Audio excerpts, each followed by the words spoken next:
Good evening. It's Saturday, the 31st of May. You're tuned in to our 10 p.m. newscast coming to you from Arirang's news centre in Seoul. Our top story tonight: the early voting period for next Wednesday's local elections has now come to an end.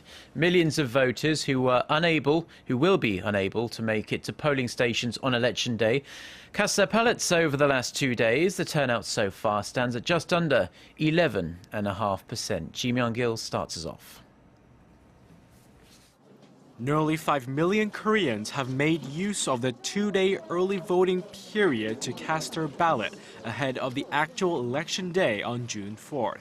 The early voting system was first adopted at by-elections last year, but this marks the first time citizens have been able to exercise their voting rights in advance of local elections. Voters stamped their ballots between 6 a.m. to 6 p.m. on Friday and Saturday at any of the more than 3,500 polling booths without prior registration. The National Election Commission says the higher-than-expected voter turnout is expected to serve as a key variable in the elections, as the latest polls show the rival parties are neck and neck in most regions. Meanwhile, candidates around the nation geared up for the last phase of their campaigns on Saturday.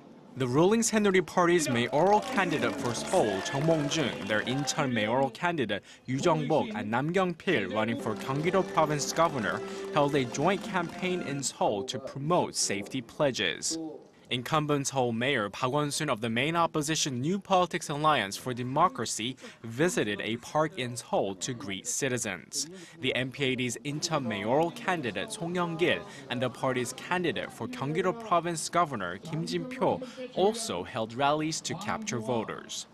Myung-kil, Arirang News. North Korea having to deal with Beijing, which allows Chinese fishermen to operate in waters near the inter-Korean border, including some areas south of the northern limit line, which is the de facto West Sea border between the two Koreas. A South Korean government source says Pyongyang included South Korea's territorial waters when it sold its fishing rights near the inter-Korean border. North Korea regularly sells China fishing rights for crab fishing, but this is the first time they've incorporated South Korean waters into a contract. The source says the South Korean government is asking Beijing to make sure no Chinese fishing boats cross the maritime border. The defense chiefs of South Korea, the United States and Japan have been discussing the North Korean threat and ways to counter the regime's continual provocations. Kim Hyun-bin reports. The trilateral defense ministers meeting between South Korea, the U.S., and Japan was held Saturday on the sidelines of the Asia Security Summit in Singapore. The gathering of South Korean Defense Minister Kim Kwang-jin, Japanese Defense Chief Ishinori Onodera, and U.S. Secretary of Defense Chuck Hagel was the fifth consecutive trilateral get-together on the sidelines of the summit. Top of the agenda was North Korea in the face of continuing provocations out of Pyongyang.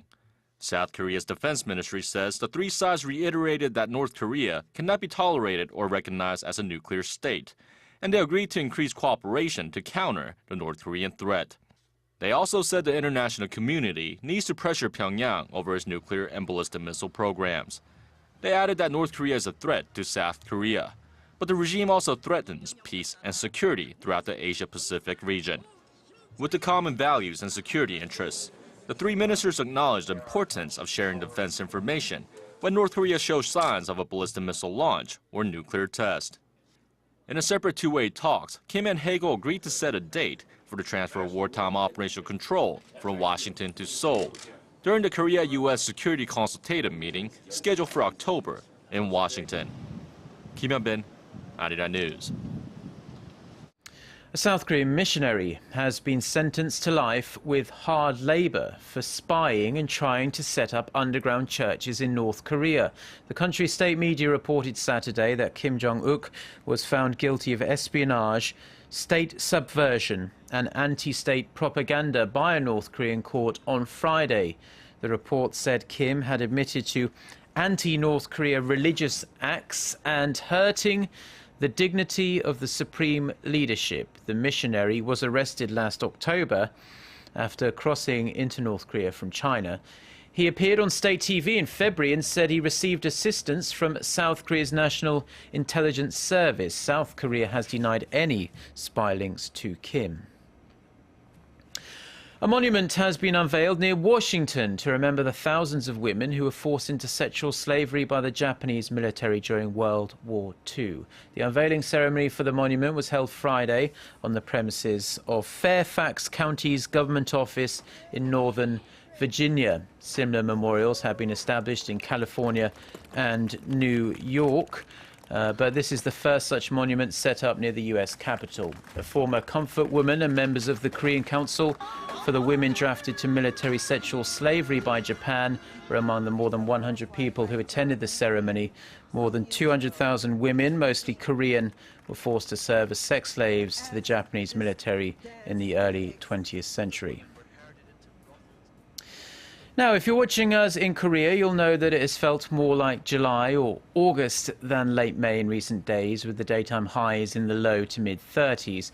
The nation's retailers, eager to take advantage of the sizzling temperatures, are busy marketing everything from fans, dehumidifiers, air conditioners to watermelons, our Kim Min-ji reports. Air conditioners and dehumidifiers have been moved to the best spots at home appliance stores. With the mercury levels higher than usual, they have become the most wanted products, pushing electric fans aside.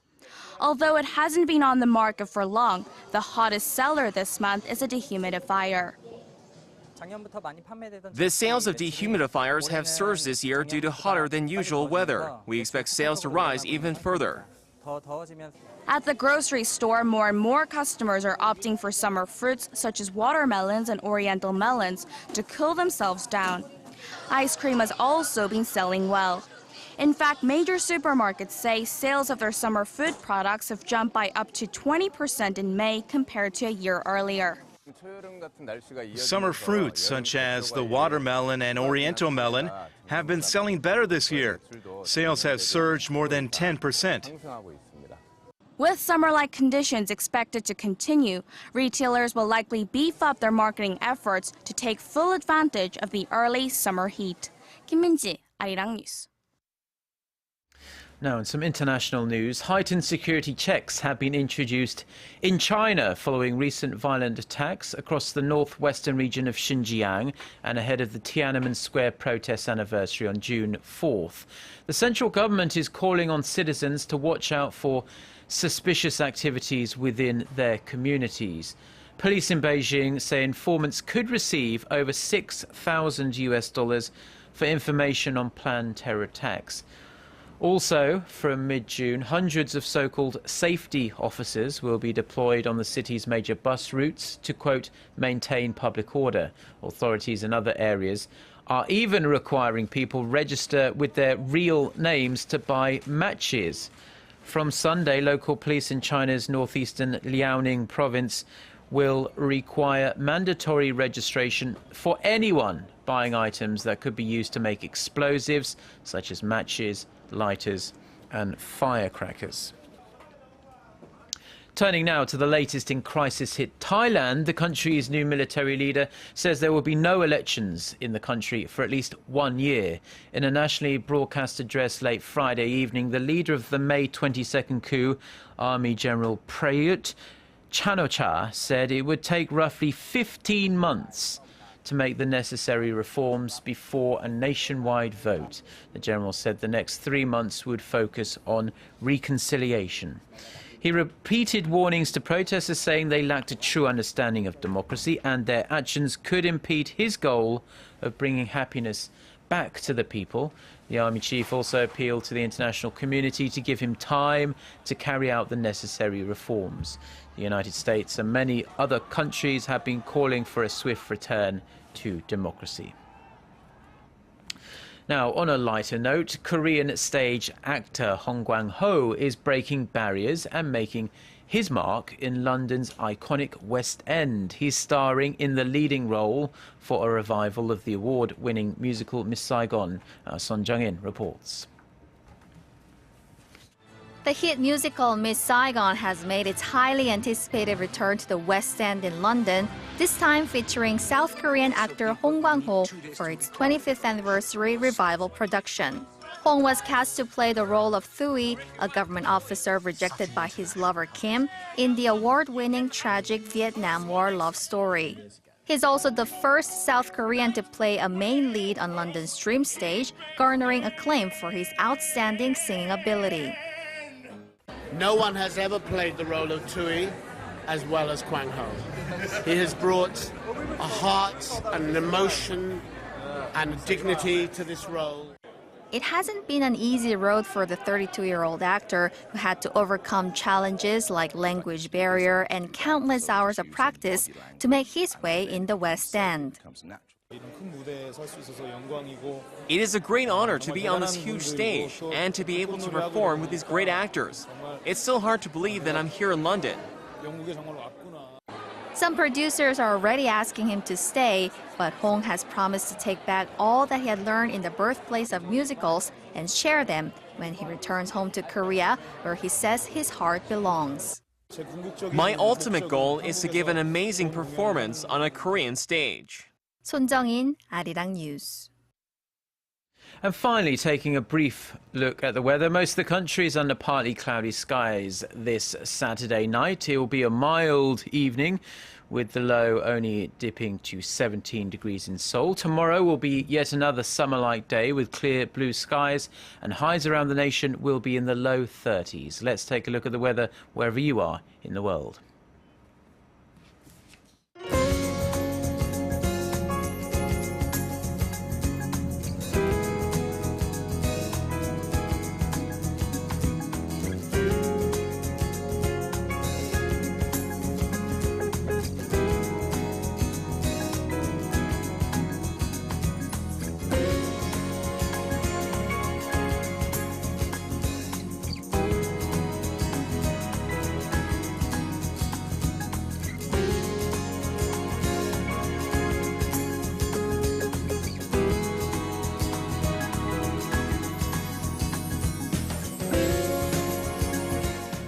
And those are the stories we have for you at this hour. For more of the latest stories, don't forget to check out our website, arirang.co.kr/news. Make sure you enjoy the rest of your weekend. Goodbye.